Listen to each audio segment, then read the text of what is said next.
Eh ben écoute, j'ai commencé le kart à l'âge de 9 ans, en 2004, et ensuite j'ai fait du karting pendant 7 ans, dans le sud notamment. J'ai débuté sur la piste de Brignoles, la piste de Jules Bianchi, et justement j'ai pas mal évolué, et ensuite j'ai pris l'initiative de participer au championnat de France F4 en 2011, au sein de l'Autosport Academy, qui est maintenant la FFSA Academy. Et de là, j'ai voulu monter de catégorie en monoplace. Bon, ça s'est vite bouché pour moi et je me suis redirigé ensuite en rallycross. Pas mal de compétitions en kart avec quelques podiums, et en F4 j'ai fini 6e du championnat de France pour ma première année. J'ai gagné la première course à l'Aidenon, donc c'était vraiment une belle année qui m'a permis de me former sur mon pilotage pistard, et je pense qu'il m'a aidé ensuite pour le suite de ma carrière en rallycross.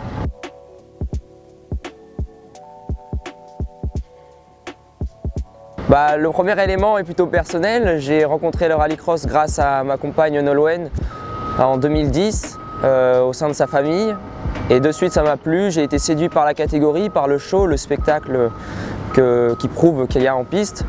Et de là, vu qu'il y a eu la coupe de promotion, la coupe Twingo R1 avec le championnat de France junior, ce tout nouveau championnat de France, et j'ai pris l'initiative justement de me lancer dans ce championnat, de changer totalement ma carrière et de me diriger vers une piste un peu plus terre.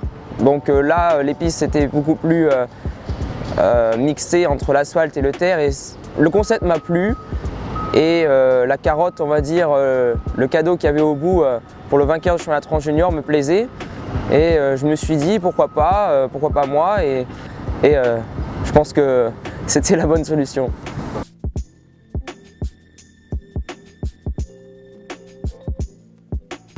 Une minute. C'était exceptionnel, j'ai rencontré de belles personnes, une belle équipe, l'équipe d'Elan Sport. Vraiment, ils ont tout fait pour moi, pour que je remporte ce championnat dès la première année. On remporte le junior plus la coupe Twingo R1. J'ai réellement été mis en avant par la Ford durant cette année. Ils ont fait un excellent travail justement sur cette coupe de promotion, et je retiens que du positif. Ça m'a permis de me faire un nom en rallycross que personne ne me connaissait. Il y a beaucoup de familles en rallycross, et ils ont vu arriver un jeune sudiste. Ils se sont dit oula, le sudiste il s'aventure en terre inconnue, et au final ça a bien fonctionné. Et franchement, c'était l'une de mes meilleures années, et le meilleur choix que j'ai fait, je pense, pour ma carrière en sport automobile.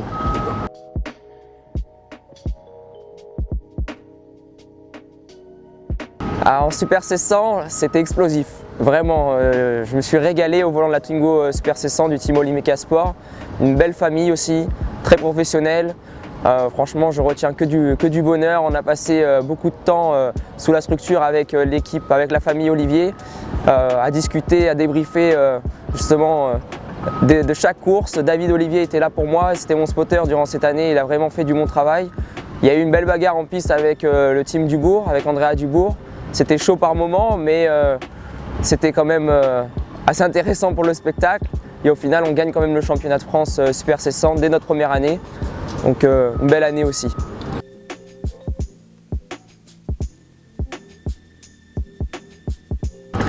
L'année 2015 avait mal débuté pour moi parce que j'avais 0 programme en vue. Et du coup, avec mon père, on a décidé de casser notre tirelire et de faire une course en championnat de France Supercar. C'était la 3e épreuve du championnat à Châteauroux.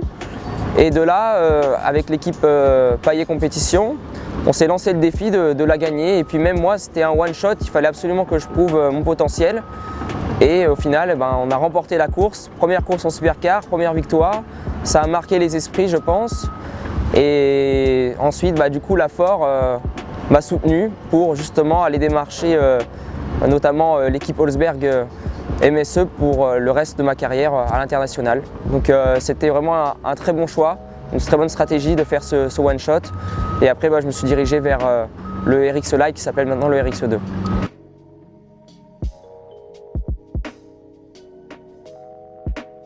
Alors le RX Lite, première année, vraiment très dur. Le niveau est très élevé en RX Lite. Il y avait Thomas Bryntesson, le Norvégien, qui était vraiment en pleine confiance, qui avait gagné quasiment toutes les courses en 2015 et qui manque le titre pour rien du tout. Et en 2016, son objectif c'était de le remporter. Il y a eu une très belle bagarre entre lui et moi. J'ai rien lâché, j'ai vraiment tout donné sur la piste et l'équipe technique d'Olsberg MSE a vraiment fait en sorte que je roule dans les meilleures conditions. C'était très chaud jusqu'à la dernière course où tout s'est joué en demi-finale, où justement Thomas n'a pas pu aller en finale et moi non plus. Et voilà, je retiens vraiment une belle année et je pense que c'était l'année à faire. Et puis c'est vraiment une belle année justement pour ma première année en international. Et ça m'a donné la chance du coup en 2017 de faire 2 championnats internationaux. Voilà, donc une super année.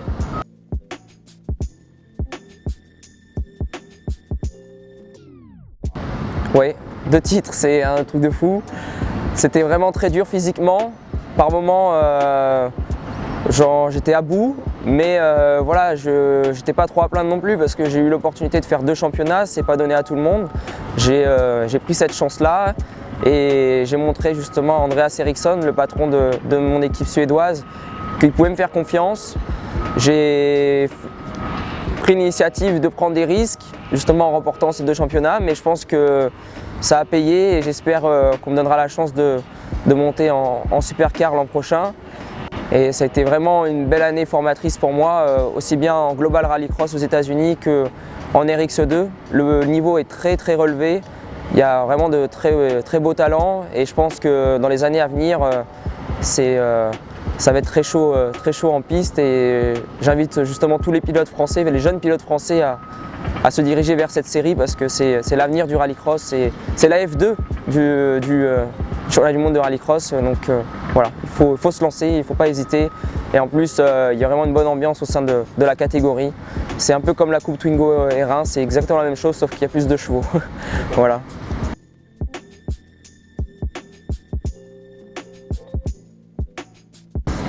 Alors d'aujourd'hui, je peux vous dire à 100% je pense que je roulerai en supercar l'an prochain. Dans quelles conditions, je ne sais pas. Mais voilà, la suite pour le champion RX2, c'est de rouler en supercar. Sinon, il n'y a pas d'intérêt justement à faire cette coupe de promotion. Donc mon équipe est en train d'étudier tous les projets pour que j'évolue dans les meilleures conditions en supercar. Parce qu'ils ne veulent pas gâcher mon talent, j'ai envie de dire, et ils veulent me mettre en avant. Et pour le moment, je ne sais pas encore où est-ce que je vais rouler, mais ce qui est certain, c'est que pour le moment, je suis avec mon équipe Olsberg MSE et j'ai envie de briller avec eux, j'ai envie de réussir avec eux, c'est une belle famille. Ils m'ont donné l'opportunité de faire 2 championnats cette année, donc j'ai envie de gagner avec eux. Dans un premier temps d'apprendre, je sais qu'il y a un réel niveau, enfin le niveau est très très relevé en championnat du monde, ou alors en Euro RX, j'exclus pas le programme Euro RX avec d'autres courses à côté. Voilà, tout est possible, donc pour l'instant rien n'est fixé, mais je pense que je peux passer l'hiver tranquille.